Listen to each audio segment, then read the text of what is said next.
Hello all. அமெரிக்கால பார்த்தீங்கன்னா, ஒரு வீடு கட்டும்போதே அந்த பில்டர் வந்து ஃப்ரண்ட் யார்ட் அப்புறம் பேக் யார்ட் 2த்துலயும் ஒரு ஒரு மரம் வச்சு குடுத்துருவாங்க. இந்த மரத்த நம்ம ரொம்ப நல்லா பார்த்துக்கணும். இல்லன்னா ஃபைன் போட்டுடுவாங்க. இங்க பார்த்தீங்கன்னா, ஃபால் சீசன் முடிஞ்சு வின்டர் ஆரம்பிக்கும்போது மரத்துல ஒரு இலையும் இருக்காது. நாங்க இந்த வீடு வின்டர்ல வாங்குனதால மரத்துல ஒரு இலையும் இருக்கல நாங்க வாங்கும்போது.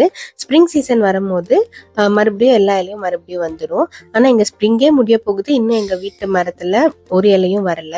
நாங்க செக் பண்ணி பார்த்ததுல, இந்த மரம் வந்து ஒரு கிரேன் வழியா ஒரு இடத்துலருந்து அப்படியே வேரோட எடுத்து, இங்க வந்து கோணிப்பையில போட்டு எடுத்துட்டு வந்து நட்டுருக்காங்க. அவங்க அப்படி எடுக்கும்போது ரூட்ஸ் எல்லாம் டேமேஜ் ஆயிருக்குன்னு சொன்னாங்க. அதனால தான் மரம் வளரலன்னு சொல்லிட்டு, புது மரத்த வந்து இங்க வச்சாங்க. ஒரு புது மரத்த வாங்குறதுக்கு நம்ம ஊர் காசுல ஒரு 5,000லேருந்து 10,000 ஆகும் மரத்த பொறுத்து. ஆனா இந்த பழைய மரத்த வெட்டி எடுத்துட்டு போய் புது மரம் நடுறதுக்கான வேலைக்கு வந்து அவங்க 50,000லேருந்து 60,000 கேட்டாங்க.